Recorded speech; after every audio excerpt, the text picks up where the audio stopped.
Ja, tusind tak for invitationen i dag. Jeg har glædet mig til at fortælle lidt om, hvordan DI arbejder med deres 17.000 eller vores 17.500 medlemmer omkring bæredygtig forretningsstrategi. Hvordan vi hjælper vores primært SMV'er i gang med at indarbejde verdensmål og bæredygtighed i deres strategi. Jeg hedder Line Poulsen, har været det i 5 år, og inden der har jeg været en række forskellige private virksomheder. Og nu vil jeg ligesom indføre den her rejse, men også hvorfor er det så super vigtigt for etablerede virksomheder at integrere den her agenda i deres strategi. Som nævnt er vi i Dansk Industri 17.500 medlemmer. Sorry, I should speak in English. Sorry, I said, yeah, 1 second, I'll just do it again in English. I'm from DI, the Confederation of Danish Industry.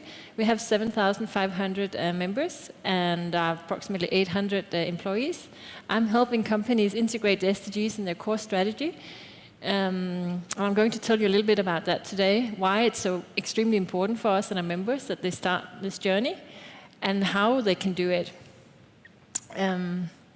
We as a Confederation of Danish Industry also help companies with business development, but we also help them with the political advocacy and lobbying for pro-business policies in Denmark and the EU. And we negotiate collective labor agreements on behalf of our members. We have offices around the world too. We're a very international organization too. But why are we here today? We're here today because we have several issues around the world that we need to combat. So the global system is under massive and rapid transformation, which requires solutions. As you can see on the slide here, if you look at the dotted line, it's 1950. So you can see how rapid the development has been going. I think it speaks for itself, but what it also shows us is that we really require and we need solutions now. As a business organizations, we do have a lot of the companies who are able to provide these solutions. So it's a huge competitive advantage for our members that they help finding these solutions. Other than that, they also have a very, they have the prerequisite for actually inventing these solutions. So for us to help them bridge the issues out there and their competencies in new ways so they are contributing to the solution instead of enhancing the problems is one of our core focuses at the moment. So, and luckily, we do have the sustainable business development goals, the sustainable development goals, and that provides this common language for us all. So it's easier for us to talk to other partners, other companies. It's easier for us to talk to academia, to NGOs, and the state. So suddenly we have this common global language that enables us to focus on the same goals and move in a similar directions. The thing is that the private sector it plays a very critical role in obtaining these SDGs, and it can only be done if we're very good at working in partnerships and if we're very good at innovating. So I'm going to come back to that in a bit. Some people say that the Sustainable Development Goals is a purchase order from the future, and we strongly believe that too. And whenever there is an issue, whenever there are problems, it also calls for a solution. So if you look at it, there's been many ways of making this assessment, but if you look at the Business and Sustainable Development Commission, they've estimated that delivering on the SDGs could generate business opportunities valued at $12 trillion. So there's a huge business potential in supplying some of these solutions. And what it does mean for you is that you have to anticipate and you have to manage disruption to ensure that you have a future-proof business model. So you need to ask yourself some questions. First of all, what societal and environmental needs do we need to address? You do no longer need only to question what am I selling and how can I sell more of this? How can I adjust here and there and sell more? No, you have to figure out what are the issues out there and how can I provide solutions to these issues based on my core competencies. You also have to ask yourself, what can we actually do to address these needs today? And what are the gaps between what I'm doing today and these needs? How can I bridge these gaps? Finally, you need to ask yourself, how can I leverage and evolve my current product offering to capitalize on these changes based on our core competencies? So again, how can I take my core competencies, change them, and utilize them in new ways in order to contribute to the solutions? There are many reasons why this is important. It's really important because you have to make sure that you follow that you're a compliant company, that you have the license to operate. There, of course, there's a CSR aspect. You need to be a responsible company. But you also have to do it, or it's really important for you to do it because it has a lot of branding opportunities when you work with this agenda. It's a very good way to attract customers and partners, suppliers, and obviously also employees. If you look at particularly countries like Denmark, if you want to have the most dedicated and engaged best employees, a lot of them want to they want to work for a company that has a higher purpose. They want to contribute to a better world. So Deloitte made an analysis last year where they figured out where they saw that millennials are choosing companies with a purpose as a first priority. Down on the fifth priority is the salary. So the younger generation are very much focused on making a difference when they choose the job. So there's important branding opportunities when you work with the SDGs and sustainability. It's also a huge innovation. It has a huge innovation potential because you're suddenly realizing how you can shift your mindset into looking at new opportunities to provide solutions as opposed to just doing more of what you have usually done. We have some tools to help you to do that.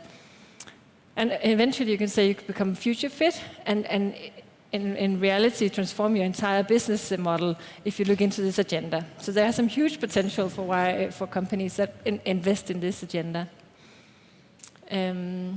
As I said before, Deloitte's Millennial Survey figured out that underlined that job purpose is the most important element when you choose job. But it also shows that a lot of the younger generation are actually letting their wallets do the talking or walking. So they will support companies that align with their values, and they don't have any issues saying goodbye to companies that doesn't align with their values if they disagree with their business practices or their political learnings. And these are, of course, our future customers and our future employees.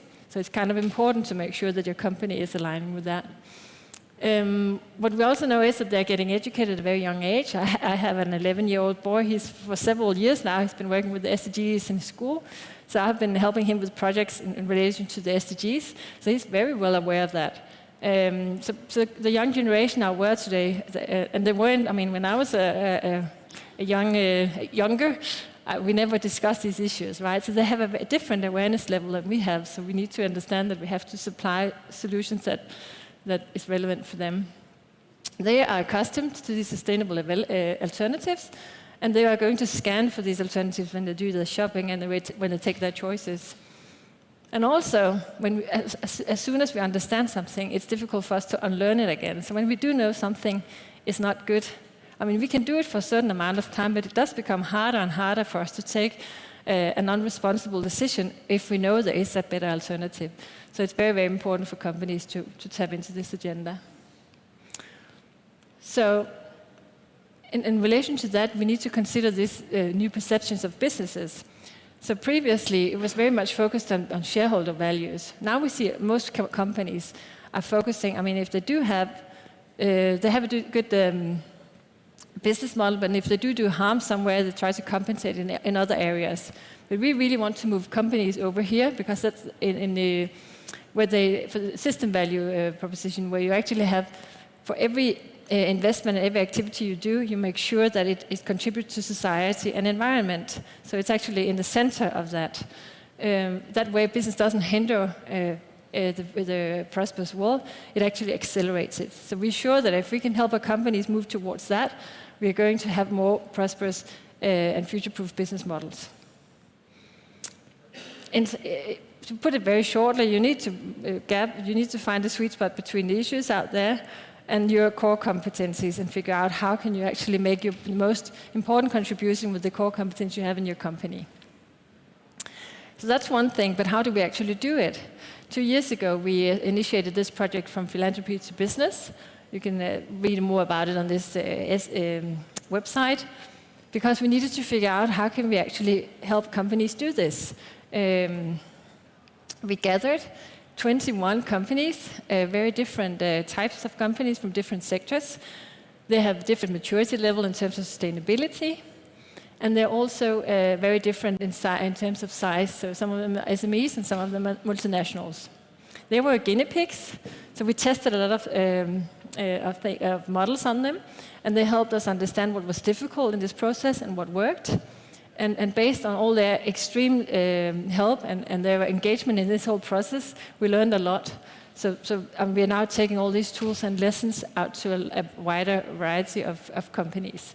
So thanks to them, we learned a lot, so we can now help different types of companies. So based on these 21 companies, we actually helped more than 50 companies integrate SDGs in their core businesses, so work with the management and their board of directors and board members. We also made workshops for more than 4,000 companies, and we had quite a few visitors on this website where we gather all this information. And we are, of course, going to continue this journey. But what we learned from it, we gathered in different reports that you're able to receive from us afterwards, if you want to do that. And we also estimated that, so what we saw is that with companies that really win with the SDGs, they lead from the top, and it's very important that it's led from the top. It is integrated directly in the core strategy. They're also prepared to change their business model and also their product offerings if that's needed. They're very much focused on understanding their customers, the current customers, but also looking into the future and understanding where the future is heading. And they actually are very willing to share. I think that's kind of interesting in this forum. So this whole, sometimes we've experienced that some people are worried about sharing because they're afraid that competitors might go with their idea. But what we've seen is that if you really want to win with this, you need to be able to share. You need to be willing to share so you can lift together. So they collaborate with people outside their own organization and their own sector in partnerships where they have congruent purposes. And of course, they measured and they track their sustainability performance. What we also learned is that it's not about actions, it's not about something you do once, it's actually about core competencies. You might need to change your core competencies within your company and also reorganizing your organization in order to encompass this new way of thinking. So what you need to know is you have to know the company's positive and negative impact. So the impact is very important as a prerequisite for taking the right decisions. But also, you need to understand what kind of impact you could potentially have. So you also need to identify new ideas based on these issues we have in the world. Then, of course, you need to focus. You can't work with all 17 goals and actually get a proper return on them. So you need to focus on a few of them, so you have a very clear message to your partners and your employees. And based on that, you have the opportunity to create this new vision, this new 2030 vision, a moonshot. You need to engage not only your employees, that's of course very important, but you also need to engage your customers and your suppliers and partners in this process. And it seems very simple, but it isn't actually that simple. A lot of them find the SDGs to be very fluffy, so we need to make them concrete based on with the use of different tools. So that's very important, the engagement part too. And then, of course, based on that, you might want to be testing new products or business models, scale them if they work, and then eventually integrate this whole new process, this whole new way of thinking in your entire organization. And of course, it's not something you do once. It's a continuous process, so this is why we made it, the model is circular, as you can see there. And I want to say a little more about the vision, because it's very interesting that when you work with this agenda, you can improve certain aspects of your company, but if you don't have a very clear vision, you won't really get to the ultimate target. So you need a vision to make others follow and support you. And JFK would have never gotten a man to the moon and back again if he hadn't stated this vision without actually knowing how to get there. If he hasn't set aside the amount of money, he wouldn't have had all these suppliers and others to help him reach that goal. And it's exact same thing we talk to all our customers about, all our members about, the SMVs. You have to be brave and go out there with this vision. Otherwise, it's impossible for your company, for your employees and your partners and everybody else to follow you and help you obtain it. The vision is a strategic guiding star that redeems innovation. It enhances your brand value. A purposeful vision also increases your employee engagement and attraction. And it also, of course, attracts customers and partners. And again, it creates this coherence in relation to prioritizing ideas and activities and investment. So how can you know sometimes when we do brainstorm with companies and how they could contribute, if you don't have a clear vision, there are so many different things that they could engage in. So it's very important to have this clear vision to be able to select and prioritize all these many ideas you have. One example from one of the visions that made it through this process is FL Smith. They were very, very engaged in this 2-year project, and they ended up with the mission 0, towards 0 emissions in mining and cement. Just after they launched this very ambitious mission, they actually received a call from one of their biggest customers that said, listen, we're coming to Copenhagen, we want to know how you're going to do this, and we want to be part of that journey. So it's a very, very good way to attract interesting partners into your mission and vision. Another interesting vision is Peter Larsen Coffee. They already did a lot on the fair trade and the whole sustainability agenda, but now they engage also in this 100% recycling and 0% waste by ensuring that all the biomass is now going to be used efficiently. So that's a new project that has engaged in different partnerships now. So they're working in different ways now than previously because of this engagement they have towards supplying on the SDGs. And another part of another company in this project was Steiner Recycling. They had been recycling for many years, so they had a lot of information and knowledge about material and how it can be utilized and recycled. So they now took this knowledge and put it into a new business area where they're actually helping companies in the designing phase. So design for recycling is a new business model they have that also makes sure that they have distributed their, you could say, knowledge throughout more areas of, more business areas. So now they suddenly have access to completely new companies that they didn't previously were engaged with, and they also have access to other people in existing companies and customers. So they're now spreading their knowledge into different areas. Very interesting, and they're of course going to minimize the amount of waste based on this business strategy. And I'm going to show you one example of how it can be done at very low practical level, you could say. Of course, it takes a lot of work and it's complicated, but in theory, it could look like that. You do a stakeholder analysis, you figure out which stakeholders are interested in, you couple it with the SDGs and figure out where you have the most impact. And then Carlsberg did it like this, where they came up with this vision together towards 0. They defined 4 areas that they wanted to be have 0 impact. So it's 0 carbon footprint, 0 water waste, 0 irresponsible drinking, and 0 accident culture. In terms of responsible drinking, they did a lot in the nudging area, where they provided non-alcoholic beers that were really tasty and very, I don't know if that's the right word, but like trendy, so people actually wanted to drink it, and that way you're nudging the customers to take some different choices. And what they do is that they link it to the vision, to very specific SDGs, and to SDG targets. And you can see the example here. So this is one way that you can actually link the two. And of course, they have done a lot of different initiatives, and this one you probably all know. And what happens is that if you make an innovation, such as this new way of wrapping the six-pack, gluing the six-pack, is that you also inspire all your competitors and other people in the business and sector to do the same. So you're pushing the entire sector when you create an innovation that is you can say that is valuable. And of course, they also eliminate a lot of plastic by creating this solution. Another example is DuPont sustainability strategy. They looked at their entire value chain. Of course, all of our customers, companies do that, but this is one way of doing it. They're looking at the entire value chain and looking at which SDGs can they supply in when they look at the sourcing and the operations and the solutions.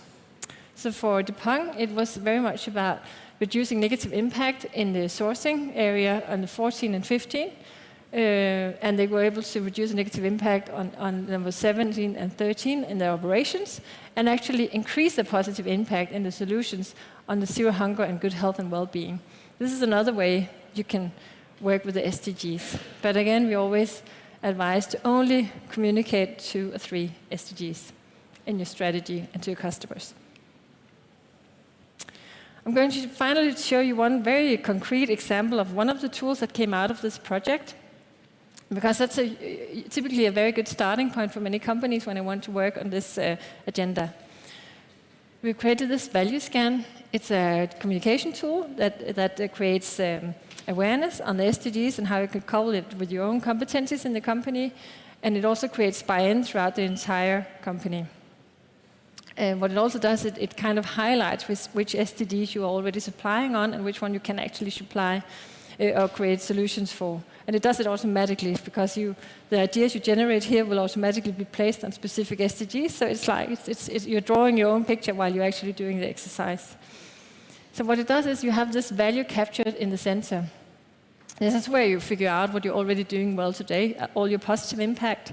The positive impact is something that you can already start communicating without SDG washing. So you can start communicating and do more of it. You have the value destroyed. So there's some areas where you destroy value. You have to be very aware of that, because if you only communicate all the things you do well today, but are not looking into what you do wrong, or your negative impact, you might have some issues with certain customers or media or whatever. So it's important to know your negative value, but also in order for you to understand which actions you're going to take to improve it. And it's okay to start communicating your positive journey without having a solution to all your negative impact. So don't wait to eliminate all your negative impact before you start communicating the positive. And then, of course, the value missed. So these are all the areas where you have the opportunity to do more. So where can you improve your business to provide better solutions for the society and environment? So these are some of the new ideas you can have. And out in the yellow box is the value opportunities. This is pretty much the same. So this is an area where do you have competencies that can be used differently, like I said about Steiner, where you can use them in a different way to actually provide new solutions that are going to solve some of the issues we have in our world. So this is outside your current business model, you could say. So when you do this exercise in your organization, with the entire team gathered, everybody has the opportunity to see, but from my chair, I can do this. Okay, I'm already doing pretty many things, a lot of good things here, but we have some issues here, and I could definitely do more here and there, and we might actually have this crazy idea that we can make a huge impact if we start this idea up. But you don't only get to see it from your own department, you have the opportunity to look into the other areas of the company too, and come with your own perspective on that. So it actually brings together the entire organization when you do this exercise, and make it very tangible what you have the opportunity to do and what you're already doing today. I think I'm going to skip this. This is an example from Peter Larsen. I won't spend time on that. But what I want to show you is that we have this website, di.dk/SDG, where you have the opportunity to see all these tools and methods and cases that we've been working on for 2.5 years, and you can all download it for free if you want to. So thank you for listening. All right. Thank you, Lina. Fantastic work. And I have a bunch of questions and comments and so on. I'm happy about that. So let's start. All right. So just to get back to who you are, Danish Industri Association represents how many organizations? 7,500 companies. 7,500 companies. Yes. And your work is? I'm working with integrating the sustainable business model in our member companies. So helping them go from a traditional company to actually taking the SDGs and use them as a core strategic driver. So you are an SDG hero. I would really love one of these T-shirts. Yes, please. All right, awesome. My colleagues too. Yeah, all right, awesome. So listen, I've been following your work, and a lot of people from the community has been following the fantastic program. and you have created a lot of good learnings and lessons and tools, and I'm a great admirer. One of the things, though, that I would like to ask you about, you mentioned SDGs as a common language, which I totally agree, but also versus SDG washing. How do you see the companies going through this versus, there's a lot of, this is becoming a crowded market, right? So every company who wants to kind of be there, they're playing on this one. Yeah. So how are your companies who really are working with it, how are they dealing with it? I would say that a few years back it was a huge differentiator. Right now it's becoming more like a hygienic factor, right? So it's important that you communicate it, because that's kind of it's expected now from your customers, that they can know, that they understand your positive and negative impact. So that's one thing. But some of them, I mean, we get this question quite often. How much can we communicate? What can we communicate? How should we do it? And so on. And what we usually say is that you need to measure. You need to understand where your baseline is, and understand, and primarily focus on where do you want to go from there. So tell them about your journey and your ambitions and where you're heading, more than focusing on what you're already doing. It's not like this 17-point checklist where you just say, I'm doing something on each 17 goal. That doesn't really make any sense for a customer. So put yourself in your customer's shoes and understand what would trigger me to have more confidence in this company, right?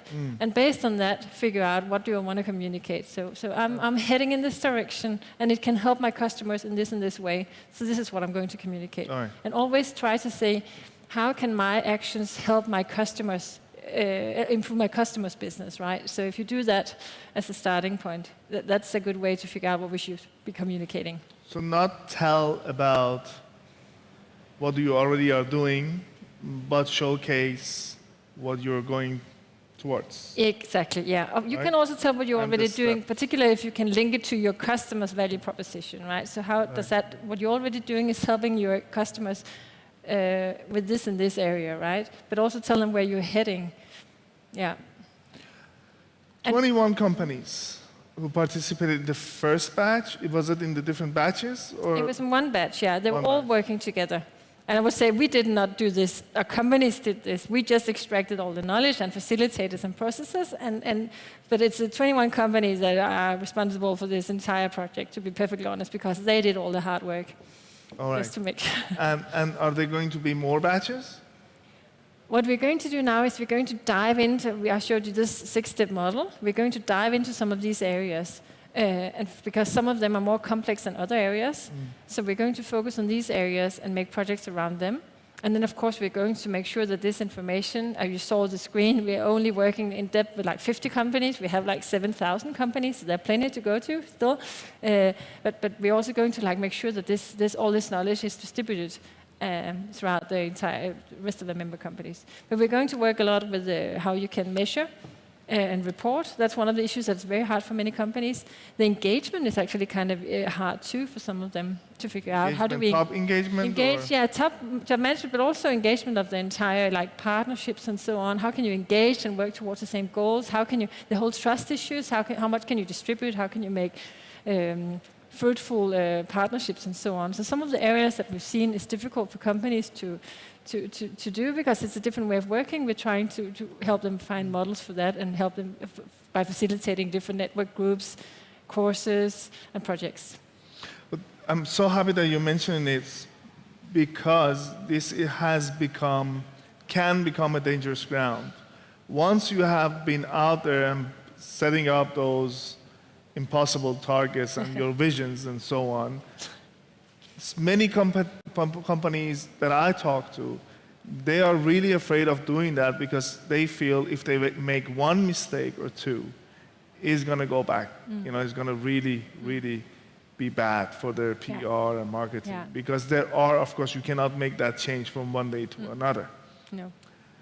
So how is that something that they're working with? Some, I mean, especially these very technical companies with a lot of engineers, are worried about stating creating 20, 30 visions that they don't know how to get to, because if they fail, right? The engineers feel that it's their responsibility to get there. So we're spending quite a bit of time telling it's okay to have visions, because everybody knows what a vision is. But it's equally important. I showed you this model. It's equally important to understand all your negative impact today. It's very important to be very open about that and tell every stakeholder that we have negative impact. This is the reason why we have this vision, because we want to eliminate this negative impact by moving towards this vision, right? So I think it's a lot of us are very accepting towards people or companies telling about the visions and what they're good at, as long as they're also very trustworthy and telling about all the issues they have too, right? So it's a little bit the same. But always be trustworthy, of course. Still, there is this green storm that can come, on the social media and so on, which is very, very difficult to control. It is. I could say we have to balance out the potential versus the threats, right? Because every time you do something new, there's a potential of failing. But should that hinder you in trying to go where you want to go? Right? So it's courage. It does take courage.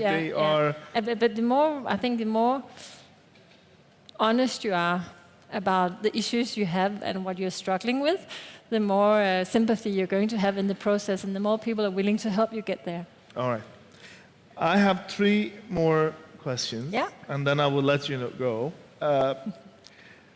One of Sustainary, we work a lot with we set us this mission when we started 2.5 years ago, that we wanted to be the leading platform for co-creation innovation on sustainability and SDGs. We kind of dropped a little bit away from SDGs because it was difficult, but now we call it climate action or whatever. But it's the same.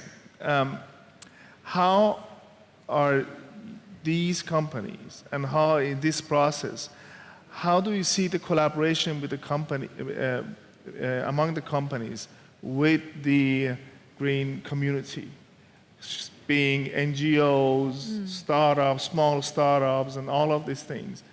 Can you innovate all of these things alone internally, or are they already starting to say, okay, if we need to do this, we need to collaborate with this organization, we need a couple of startups that can help us innovate in a different way?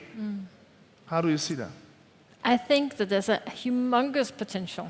And as I also said before, it's a lot of companies are not so used to looking outside the current sector.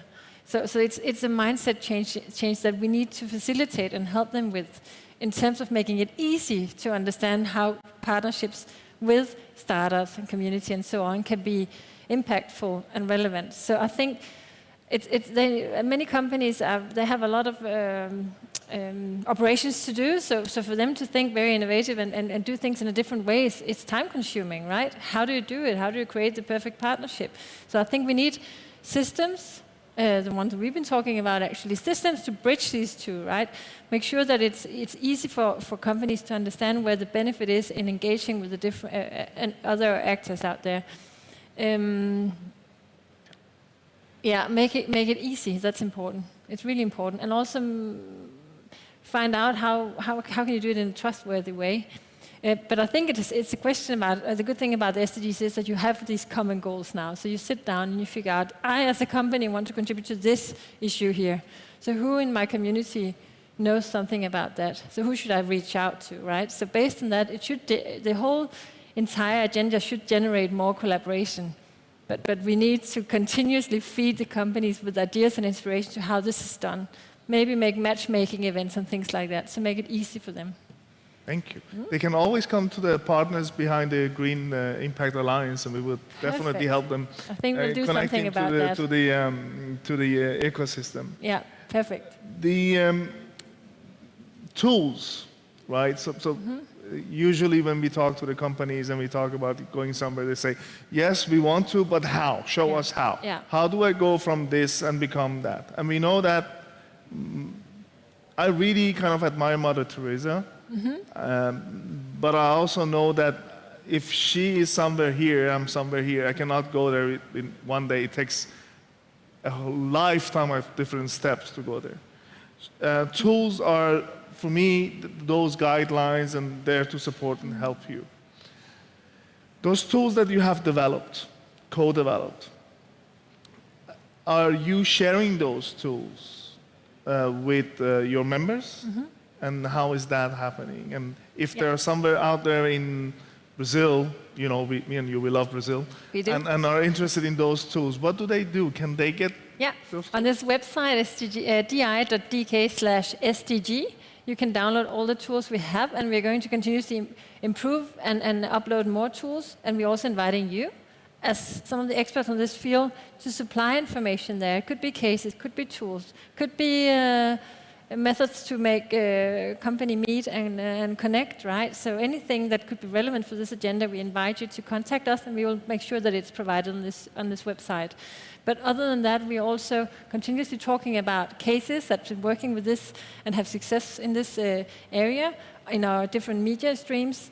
And we're also, of course, making a lot of workshops, and right now a lot of online workshops, but a lot of workshops to ensure that this information is always disseminated to a lot of members. Available. Not only members, but just companies in general. We're also working in Africa and South America and so on in order to distribute this information and knowledge to our partners, the sister companies in these countries too. So we're doing whatever we can to get it out there. And it's free for all of you to use.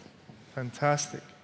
Well, one of the good things about being interest organization, NGO, is that you're there to support, right? So you're there to connect and get the knowledge from one and pass to the another one.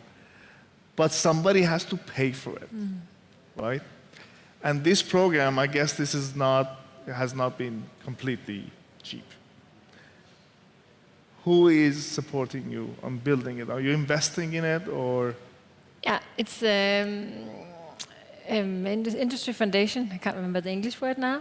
Industrial Foundation? Yes, that has actually supported this project. And then there was, because we wanted to have engaged companies, because we knew it would take a lot of work for them to succeed in this field.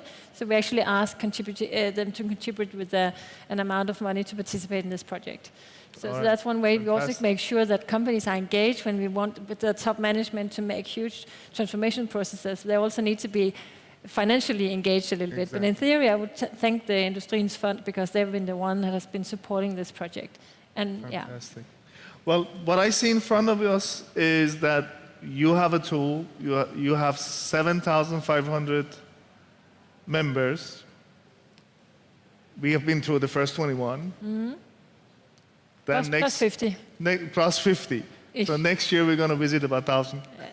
It would be nice. Yeah, if you all help, we will. Fantastic. We would definitely love to share the tools and the know-how, and this is a really, really great initiative. It's not only a project. No, it's a lot of knowledge. Right. Yeah. A lot of knowledge.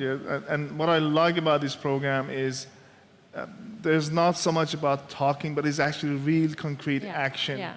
And shows you the path, and you're there to share that with people. Exactly. Thank you so much. And what if we can just say finally, all the 21 companies that has co-created this with us are very willing to tell other people about the experience. So they're happy to be mentoring others too. Fantastic. So thank you for inviting. Thank you so much. It was a pleasure. All right.